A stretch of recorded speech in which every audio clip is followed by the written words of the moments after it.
ইফতারে সাধারণত আমরা ঝাল ঝাল ভাজা পোড়াটাই খাই, আর ঝালের পর একটু মিষ্টিমুখ হলে মন্দ হয় না। তাই আজকে মিষ্টিমুখ করার জন্য আমি রেখেছিলাম রাবড়ি স্যান্ডউইচ। রাবড়ির জন্ম ভারতীয় উপমহাদেশে বহু বছর আগে, আর রাবড়ি তৈরি করতে হয় ঘন দুধের সর থেকে।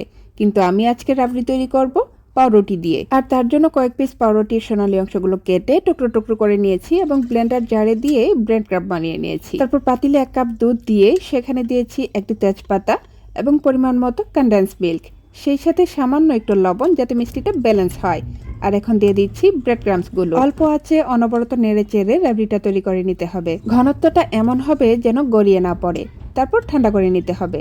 আর এখন একটি পাতিলে দিয়ে দিচ্ছি 1 কাপ চিনি এবং 1 কাপ পানি, সেই সাথে ভালো একটা ফ্লেভারের জন্য এলাচ। 1 তার বা 2 তারের দরকার নেই, শিরাটা ঘন হয়ে একটা থিকি ভাব আসলেই নামিয়ে নিতে হবে। আবারও পাউরুটি নিয়েছি এবং আবারও সোনালী অংশগুলোকে কেটে বাদ দিয়ে দিয়েছি।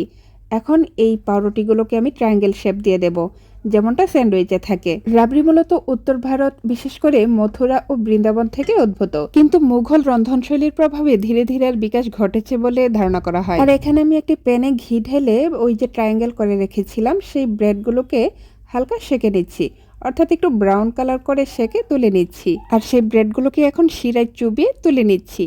বেশিক্ষণ রাখা যাবে না, জাস্ট একবার চুবিয়ে তারপর তুলে নিতে হবে। উপরে রসালো ক্রিস্পি আর ভেতরে নরম রাবড়ি, মুখে দিলেই চোখ বন্ধ করে হারিয়ে যাবেন স্বাদের দুনিয়ায়। আর সেভাবেই এখন স্যান্ডউইচগুলোকে আমি বানিয়ে নিচ্ছি। দুটো পাউরুটির মাঝখানে রাবড়ি রেখে তারপর হালকা একটু চাপ দিলেই কিন্তু আমাদের এই সহজ সুন্দর স্যান্ডউইচগুলো তৈরি হয়ে যায়। হ্যাঁ, আমি মানছি এটা 400 বছরের পুরনো ঘন দুধের তৈরি অথেন্টিক সেই রাবড়ি নয়, কিন্তু পাউরুটির তৈরি এই রাবড়িও কিন্তু স্বাদে কোনো অংশেই কম নয়। আর তাই তো আমাদের ইফতারে আজকে বিশেষ মাত্রা যোগ করেছে এই রাবড়ি স্যান্ডউইচ। আমি কিছু বাদাম কুচি দিয়ে ডেকোরেশন করে নিয়েছি, আর রাবড়িটা এত ভালো হয়েছিল আমি এক্সট্রা করে আরো রাবড়ি নিয়ে নিয়েছি। তো এই রমজানে আপনার ইফতার টেবিলে এই রাবড়ি স্যান্ডউইচের স্বাদ নিতেই পারেন।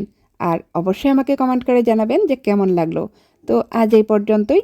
যদি ভালো লেগে থাকে তাহলে লাইক, কমেন্ট এবং শেয়ার করে আমাকে উৎসাহ দিবেন। সেই সাথে ট্রাই বাইটস এন্ড ট্রিপসের পক্ষ থেকে সবাইকে ধন্যবাদ জানিয়ে আজকের মতো এখানেই বিদায় নিচ্ছি। আল্লাহ হাফেজ।